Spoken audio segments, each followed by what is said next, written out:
Hoje esse vídeo é para falar do tempo de agora, do hoje e do quanto as mulheres são odiadas no nosso país e no mundo.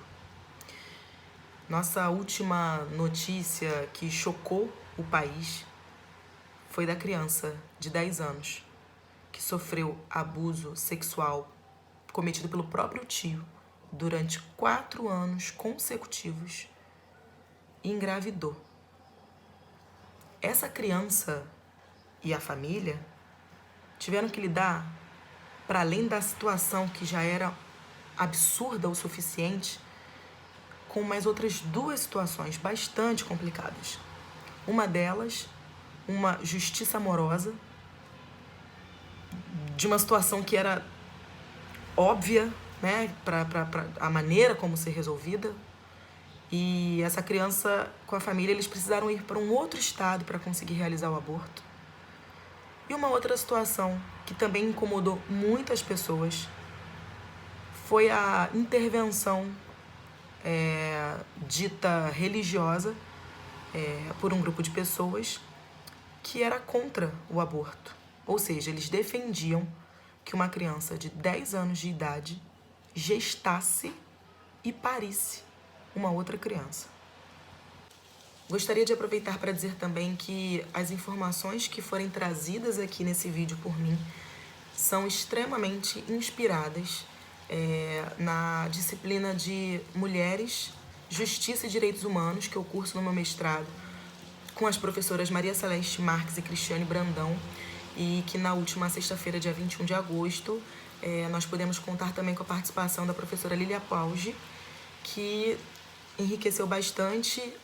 Então, nós tivemos algumas leituras prévias e uma aula riquíssima de muita escuta, de muita reflexão e de debate.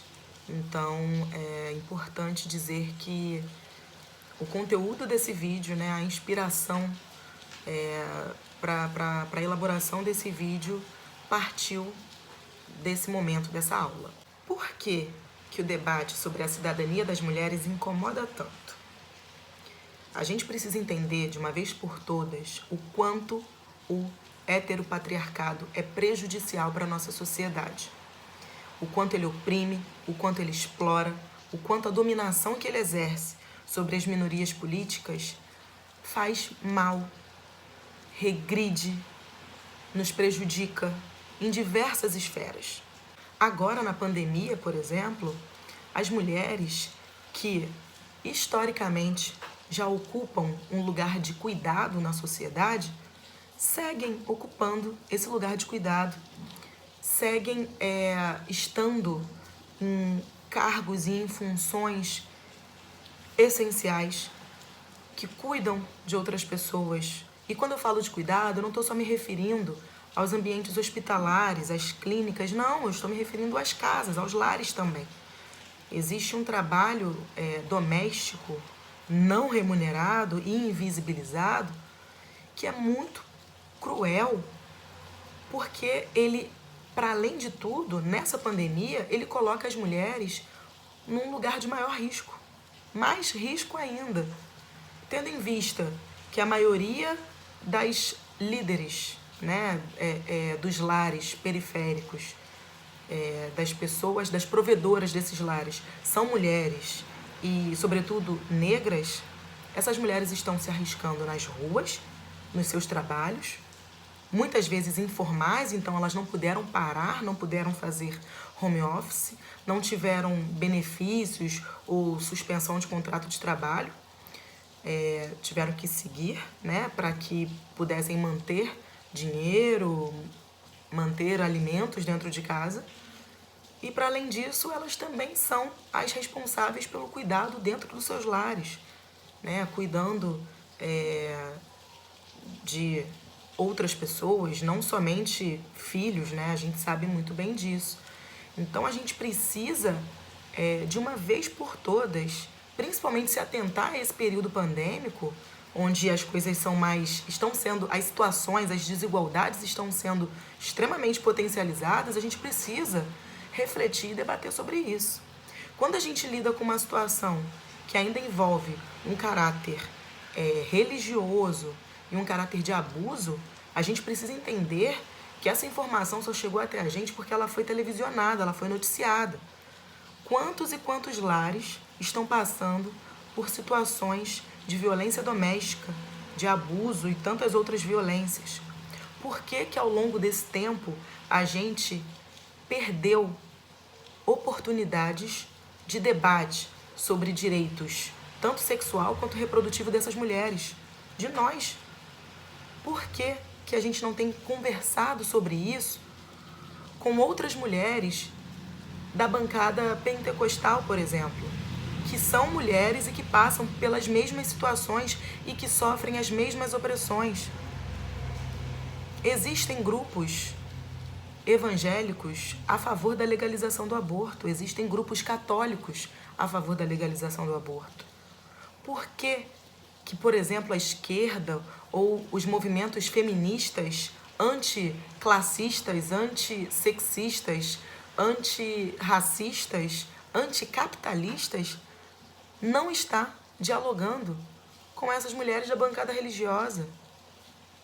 A gente precisa perceber o quanto de opressão, de exploração, de dominação a gente sofre em comum e dialogar sobre isso, para que a gente possa, de fato, pensar em políticas efetivas para mitigar as desigualdades, mitigar a opressão que a gente sofre e tentar fazer com que a gente sofra menos, fazer com que mulheres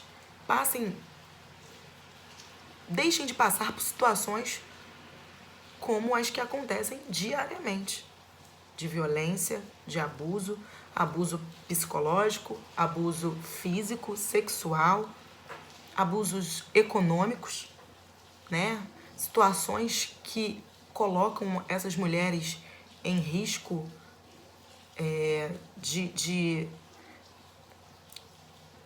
financeiro, né? De dependência emocional, psicológica, e que são extremamente potencializados nesse período pandêmico. A gente precisa conversar sobre isso. Segundo dados do IDBR e até apresentado por outras instituições também, nós mulheres negras somos quase 30% da população brasileira. Sabe o que isso significa? Que a gente é beça, sim, e que nós, por sermos maioria demográfica, estamos presentes em praticamente tudo que é considerado popular aqui dentro do país. 60% das igrejas pentecostais é formado por mulheres negras, ou seja, a gente realmente precisa romper com as barreiras, conversar e elaborar mecanismos para que a gente consiga enfrentar as dificuldades que a gente tem em comum, que são para além da religião.